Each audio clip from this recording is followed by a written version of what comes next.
क्या आपके पास भी एक दिन में 10 से 15 स्पैम कॉल्स या मैसेजेस आते हैं? ये बहुत कॉमन हो चुका है। इसमें मेजरली इंश्योरेंस, लोन्स या कोई मार्केटिंग पर्पस से आपको पिच किया जाता है। तो अगर आप भी इन स्पैम मैसेजेस या कॉल से परेशान हैं, तो मैं आपको एक गुड न्यूज़ देती हूँ। आपको याद होगा ट्राई ने काफ़ी टाइम पहले एक ऐप डिज़ाइन किया था, DND यानी कि डू नॉट डिस्टर्ब। लेकिन अब ट्राई की तरफ से क्लैरिटी आ गई है कि इस ऐप को ऑफिशियली यूज़ किया जा सकता है। ये ऐप बिल्कुल लेजिट है और PIB यानी कि प्रेस इंफॉर्मेशन ब्यूरो ने कंफर्म किया है कि अब ये ऐप ऑफिशियल हो चुका है और ये ऐप फेक नहीं है। तो सबसे पहले समझते हैं ट्राई DND ऐप है क्या। तो ट्राई ने ये ऐप जो है उसका अपडेटेड वर्जन तैयार किया है, DND 3.0 ऐप। और ये जो ऐप है ना, ये आपके फ़ोन पर अनवांटेड स्पैम कॉल्स या मैसेजेस को ब्लॉक करने के लिए डिज़ाइन किया गया है। अब आप इजीली मैसेजेस या कॉल्स के बारे में रिपोर्ट भी कर सकते हैं, जब भले ही वो टेली मार्केटिंग हो, प्रमोशनल मैसेजेस हो, अगर आपको लगता है कि वो फ्रॉड कॉल्स या फिर SMS है। और साथ ही में आपका जो डेटा है ना, वो भी कॉम्प्रोमाइज़ नहीं होगा, मतलब आपके डेटा प्राइवेसी जो है वो काफ़ी सेफ रहने वाली है।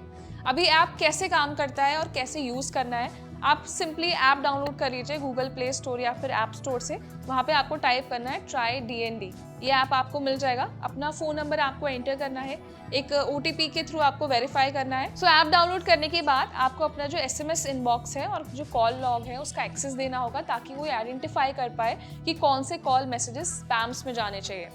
सिंपली आप चाहे तो मैन्युअली किसी भी मैसेज को या कॉल को आप रिपोर्ट भी कर सकते हैं एज अ स्पैम। और साथ में PIB ने ये भी कंफर्म किया अपने पोस्ट के जरिए कि ये ऐप कोई भी प्राइवेट कंपनी के अंडर वर्क नहीं करता है।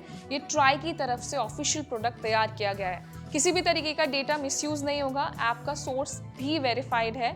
आजकल फेक DND या फिर कॉलर ID ऐप्स काफ़ी एक्टिव हैं, तो उनसे कंफ्यूज नहीं होना है आपको। जैसे हम थर्ड पार्टी ऐप्स का यूज़ करते हैं, ये कम्प्लीटली गवर्नमेंट के कंट्रोल में है और ऑफिशियल तौर पर काम करता है। और साथ ही में एक पोस्ट में ना PIB ने ये भी बताया कि अगर इस तरीके का नोटिफिकेशन आपके पास आ रहा है कि ट्राई का DND ऐप आ चुका है, तो वो फेक नहीं है, वो एक रियल पोस्ट है। और मैं आपको ये भी बता देती हूँ कि ऐप स्टोर पे ना पहले से बहुत सारे DND ऐप्स मौजूद हैं, तो आपको कंफ्यूज नहीं होना है कि अगर आप गलत DND ऐप यूज़ करें और उसके बाद आपके साथ स्कैम हो जाए, तो उसके लिए आप ही रिस्पॉन्सिबल होंगे। तो आपको ये मेक श्योर करना है कि आपको ट्राई का ही ऑफिशियल DND ऐप डाउनलोड करना है। तो देखिए, मैं आपको कुछ स्टेप्स बताती हूँ। जब भी आप ऐप स्टोर से या गूगल प्ले स्टोर से कोई भी ऐप डाउनलोड करते हैं ना, तो आप तुरंत ऐप को डाउनलोड मत करिए, क्योंकि कई बार क्या होता है ना कि फेक ऐप्स भी अपलोड कर दिए जाते हैं। तो सिंपली सबसे पहले जाके आप उसकी रेटिंग्स चेक करिए।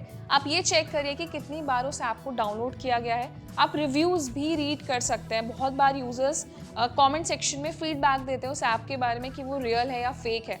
तो ये सब चीज़ें आप मॉनिटर करेंगे ना, उसके बाद आपको ये अंदाज़ा लग जाएगा कि ये ऐप हमें फ़ोन में डाउनलोड करना चाहिए या नहीं करना चाहिए। और सबसे बड़ा सवाल आता है कि भाई देखिए, आजकल हर दूसरा यूज़र परेशान है फेक कॉल से, फेक SMS से। तो अभी ना कुछ टाइम पहले भारत सरकार की तरफ से एक सिस्टम लागू किया गया था, जिसमें ये पता चलता है कि आपके पास अगर कोई SMS आ रहा है, कोई कॉल आ रहा है, तो उसका सोर्स क्या है।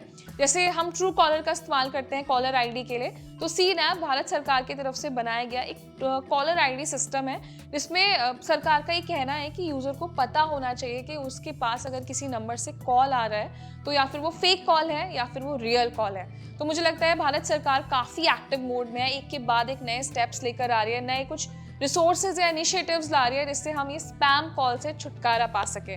तो अभी तक आपने ट्राई का DND ऐप यूज़ नहीं किया है, तो फटाफट जाकर इसको यूज़ करिए। अपना एक्सपीरियंस हमें कमेंट सेक्शन में बताइए। साथ ही में वीडियो आपको हेल्पफुल लगा है तो उसे लाइक करें, शेयर करें, और ऐसे ही टेक रिलेटेड इंटरेस्टिंग वीडियोज़ के लिए हमारे चैनल को सब्सक्राइब ज़रूर करें।